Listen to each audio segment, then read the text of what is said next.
today because we're going to get all up in it. All right, baby, ready? Of course. Hi, Stan and Terry. My wife and I have been together for 8 years now, 6 married, plus 2 years engaged before marriage. The fire seems to be out, and I don't know what to do about it. The first few years of marriage was horrible for us. Lots of old baggage that we both were, sorry, you all, and we both were sick of each other at different periods of time. You can't call for me. Sorry. But we refuse to quit on each other. Lately, my wife has been disinterested in sex. Nothing recently happened, and we have not had any bad times in the past year or so. But she has randomly stopped wanting to have sex with me or kiss me or do anything intimate with me except we hug at night. She never used to tell me no, but she comes to bed now damn near fully dressed every night. At first, I wondered if she was cheating on me, but she is in this house every single day and every night. She lost her job during the pandemic, but she never had to pay bills in this house. So that job was just her fun money. And now she is in here in this house all day and all night. I finally asked her about it, and she said that she is mentally drained from all of the exhausting problems we had in the beginning of our marriage. She also said that she got tired of the routine, kiss her, bend her over, do it, and then go to bed. She says she doesn't feel any sparks anymore, and her mentality about sex has shut down. You all always seem to still be so into each other. How can I get my wife back into me? We have a lot of love for each other, and that's what keeps me hopeful. Aww. Okay, so that's a great question because this is something that we have struggled with as well as I know a lot of couples struggle with. You can be honest about that. I'm gonna be honest, this is a love retreat. Yeah. So to keep it 100 with you, this is something that's really real in relationship. I think that a lot of times spouses get comfortable with each other and you take each other for granted. So when you're in a relationship, in order to keep it, you can't never let it die. You can't let it die. That's the first thing. Don't let that spark go. Like if you, whatever it takes, try to keep a date night, whatever it takes to keep that spark. And you both have to be agreeable about it. Like you have to come to an agreement that we're not going to never let that happen to us, right? Because if you decide to let that go, that's that basement, right? So just think about building a house. When you building a house, you have to put the foundation in first, footing, the whole nine. If you don't do that and you just jump up to the roof, you have nothing. Because when it gets rocky and your foundation wasn't solid, then it's going to start shifting because it has cracks in it. And so what you have to do is not let the cracks get in it by making it solid. So it'll get rough in the beginning because you're learning each other. Just think about it. 2 people coming together, male, female, we think nothing alike. She's going to get on my damn nerves. I'm going to get on her damn nerves. That's just what it's going to be. She doesn't think anything like a man. I think nothing like a woman.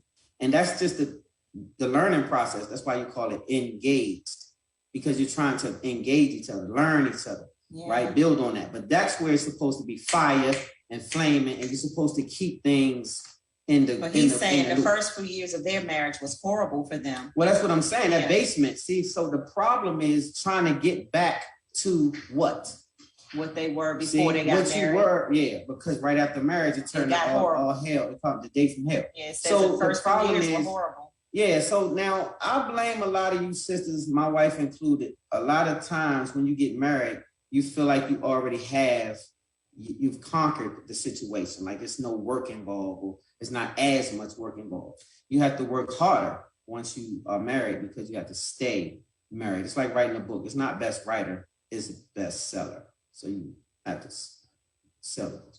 So yeah, so I think that we all have to work on that. We're going to work on that this weekend. I'm going to make her bend over, bust over a lot of stuff like that, because that's what has to happen on love retreats and all that. You have to get back to the fire. I'm talking about she has to be a freak. She has to be nasty. She has to be your personal whore, whatever it takes. But that's what it has to be in your house. Whatever. And don't make marriage be fitting for just a blanket statement. It's whatever floats you guys both. So whatever works for you, every bed not be fitting for everybody. So whatever works for me, whatever works as that couple is what you have to get into. Don't use other people's marriages for an example for your success or failure rate, because you don't know what the hell they're going through when they're not looking at you. You don't know. So just look at your house. Focus on what's in your house. I don't know what's going on with them two, but they don't have a basement. So they don't have a foundation. So what I will say is, because you did say you all have, I'm a very big in favor. You all know how I am about marriage and relationships. I believe that you are supposed to really fight and fight and fight and fight to make it work. And so I get what you're saying. Like Stan said, you know, our first few years have been rocky too. Like, you know, we have way more good than bad. So, you know, when you all see us on Thursdays, you know, we pull it together, but sometimes it's not as easy as it always looks. The first few years can be hard for a lot of couples. Like Stan said, merging two personalities, male, female, merging. And, you know, Stan and I, we come from completely different backgrounds. So like, we're both from the DMV, but we're not from the same cloth. I'm not cut from the same cloth as he is. So we were exposed to different things growing up. You know, I was raised by a 2-parent household, and I was spoiled, and that comes along with a whole bunch of extra baggage that I, you know, brought into the situation, and it's not good. It took me time to realize a lot of things about my upbringing, and everything wasn't, you know, perfect. And so you got to be willing, though, to work on things. That's one thing that I'm very, very big on. So, sir, I love that you wrote to us, because a lot of times men don't say these types of things. And I love that you want to try to get your wife to want you again. And what I will say to that is try to start doing things like, I've been reading a lot about more things of what you want. So if you want more, you know, affection from her, just start giving her more affection. And then she'll eventually, because y'all love each other. Yeah, start giving me more affection. I do. Yeah, I was saying. Yeah. You have to be receiving of it. You have to be reciprocating of it. It cannot be, you know, a one-way street. And so she started to feel like, you know, the first few years wore her out. I get that. So now you've got to kind of like, you know, do some things, and then she'll reciprocate. And then you all can get the wheels turning again, you know? Can I interject? Yeah. So to piggyback off what you said, just remember this though. When you're in relationships, don't think that it's all physical first. Like when you're trying to get back to that foundation, have some fun, have some laughs, date. Don't expect sex right away. Sex is mental. Wait a minute. Grady said she's tired of just bending over and that's it. You have to take up the time with a woman in bed. You have to stimulate her. This is okay. Amen, Grady. That's church. So, one time for Grady. That's where I was getting to that. So mental is what I was saying. Sex is mental, right? It's not just a physical act. It's a spiritual, mental thing. So if your mental is not right, the sex is just, you know how you have a dude that you used to be with, you was in love, and he used to be real like a puddle, and you thought it was the best. You ain't never seen nothing like it in your life, and then when you didn't like him no more, it was just average. But then when you didn't like him at all, right? You know why? Because it's mental. It's an attachment, right? Yeah. It's an attachment. So when you work on this with her, you working on this with her. You got to work on this with her, and then you can work on this with her. So see, you know how a pimp can send a woman to the corner and don't choke her, and she still come back with the bag? He worked on this, and then this started working. He worked on this. Don't be a pimp though, but I'm just saying, work on this, and then this gonna start working. So when you work her nerves, that dries up. When she works our nerves, this goes loop like that. And so, yes, so don't work our nerves, and we won't work your nerves, and then we can whoop, whoop, whoop like that.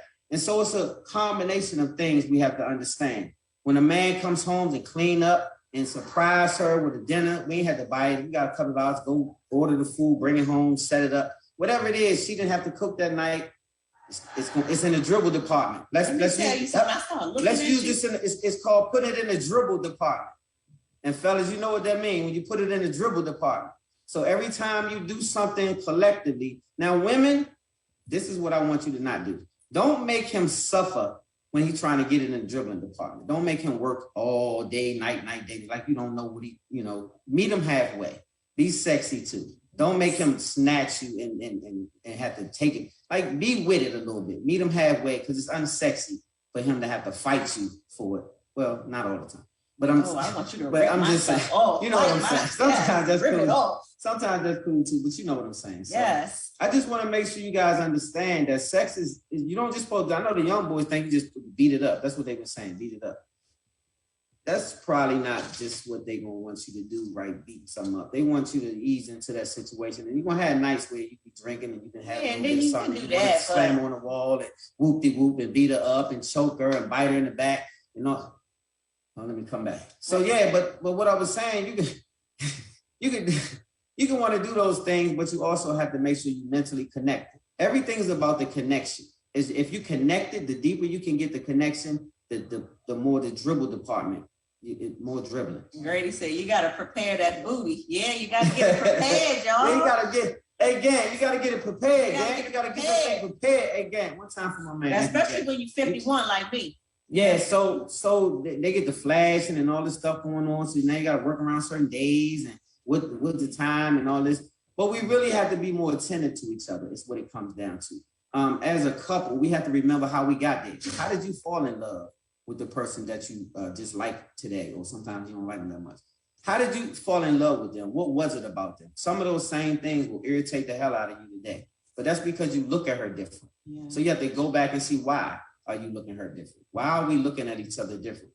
That's some of the things you have to examine. What happened to us? Mm-hmm. That's sometimes what I'll come and say when she work the hell out my, like sometimes she work them, then she worked the hell out of them, different levels. So she worked the hell out of them. I'll be like, so what is going on? Like, what did I say that you didn't hear? Or what made you feel that you need to be goofy today or something like that? So it's just a checking the temperature thing. You have to always keep checking with your mate. You have to, throughout the day, send her a text sometimes and say, I was thinking about you, or I love you, or I miss you, or, give me some, or something like that. Sometimes you can just send them a text, give me some. Yes, say that, give me some. Just be wild with it. Like I said, make it fit for you. Don't worry about what the pastor said, because he ain't in your bedroom and he might not be getting none. His might be a little lukewarm. But you got to keep yours fire. So if the pastor ain't humping, don't listen to him.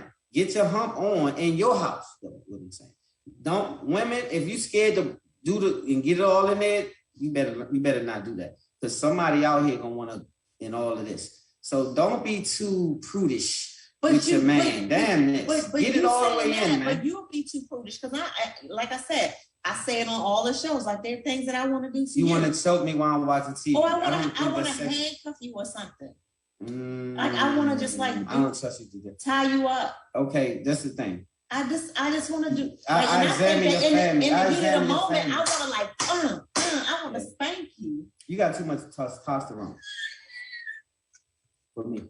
I'm not good. So he won't let me fulfill some of my fantasies. It's too much testosterone. So I don't like to be whooped. But you don't know if you don't let me.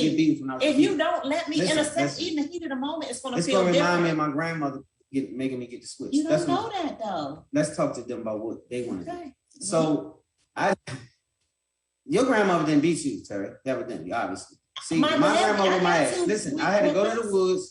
And she said, get the switch. And so let me just help y'all. So can I bite you? She keep thinking, so this girl, what's the sex girl that gave us the Can I told her don't give you that thing. What's the girl? The sex Madam girl. Madam Wee is your damn fault. You gave her a paddle. I said, don't give her a paddle, because I'm traumatized from when I was little. I just want to go. And so what happened, I went to the woods to get the switch, like she said. And it was little, and so. But it's not gonna be like that, babe. If you take your mind off of it and put your mind at this point. Put your mind in a sexual place. No, I have PTSD. When we're in the heat of the moment, PTSD. And I start hitting. Do other stuff. Look, so this is an example of what I'm saying. Don't make them a slave in the sex. Do what they like.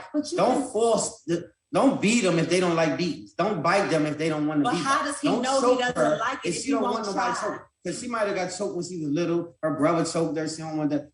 Find out what she like. Just only do that. Don't reinvent the wheel. Terry don't want to do what somebody tell her. She want to, I just want to do something that I've never. And she leans over and starts choking me and think that's sexy. Because I thought that was a foreplay move. Like, yeah. I was like this. Yeah, no, don't do it. So I went with it. So yeah. So anyway, yeah. Okay, so I hope we gave you some good advice. So I know we got off the path a little bit. Yeah, we do have to go to a quick commercial break, a quick one, and then we're going to be back with some relationship questions for me and Stan. Well, I want to say shout out to you being my whole gang over there. Yeah, you guys are amazing. You broadcast. Wherever we go, they broadcast and get us popping. We all the way out of West Bubba somewhere, and we still got the show internet. And we Justin, James, Mighty Mouse, we love you. Gang, you already know. Yes. All right, let's go to